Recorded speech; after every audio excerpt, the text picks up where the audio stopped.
Have you ever stopped to think about this little device in your hand? This sleek rectangle of glass and metal that connects you to the entire world.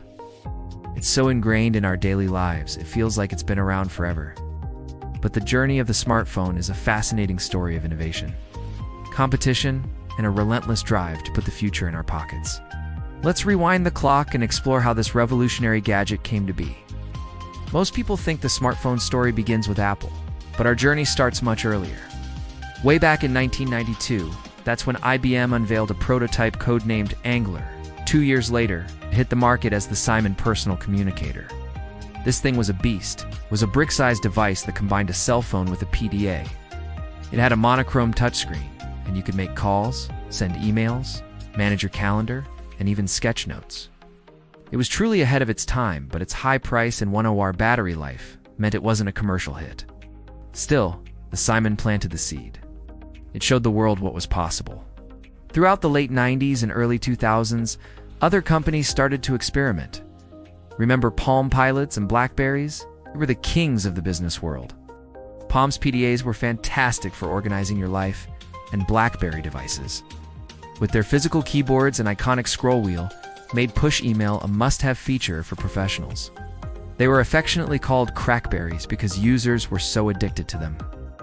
These devices weren't quite smartphones as we know them today, but they were crucial stepping stones, bridging the gap between basic cell phones and true pocket computers. They proved there was a huge appetite for mobile connectivity and productivity.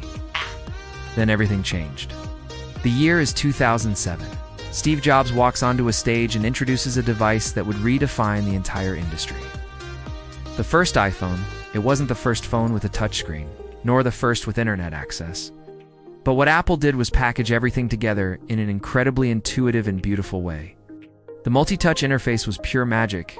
Pinching to zoom, swiping to scroll, these gestures felt so natural. And the screen. A vibrant 3.5-inch display that was perfect for browsing the real internet, not the watered-down mobile versions we were used to. But the iPhone's secret weapon wasn't just its hardware. It was the App Store, launched a year later in 2008. This was a stroke of genius. Suddenly, your phone wasn't just a communication device. It was a gaming console, a GPS, a music player, a photo editor, anything you could imagine. The App Store opened the floodgates for developers, creating a whole new economy and changing the way we work, play, and live. It turned the phone from a tool into a platform. Of course, Apple wasn't going to have the stage all to themselves. Google had been quietly working on its own mobile operating system. Later in 2008, the T-Mobile G1, also known as the HTC Dream, was released. It was the very first Android phone. It had a slide-out physical keyboard and a touchscreen, offering a different approach. Android's biggest advantage was its open-source nature. This meant any manufacturer could use it and customize it. This led to an explosion of different phones at every price point, from brands like Samsung, HTC, Motorola, and LG. What followed was the great smartphone war of the 2010s. Apple's iOS versus Google's Android. It was a battle for market dominance that pushed both sides to innovate at a breakneck pace. Screens got bigger and sharper. Processors became faster than the laptops of just a few years prior. Cameras evolved from grainy low-resolution sensors to powerful tools capable of shooting cinematic 4K video. We saw the introduction of features we now take for granted: fingerprint scanners, facial recognition, wireless charging, and water resistance. Samsung, in particular, became Android's champion.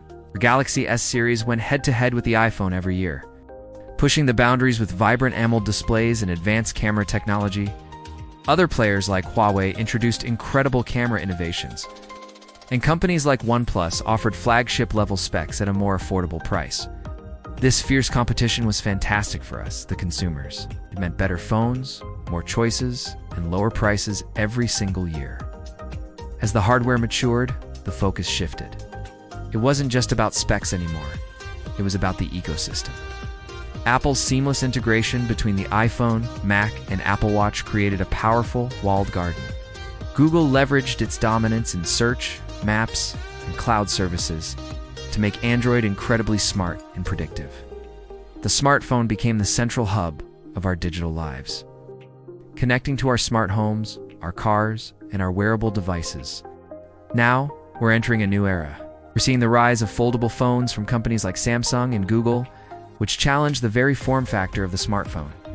Artificial intelligence is being integrated more deeply into the software, making our phones more personal and helpful assistants.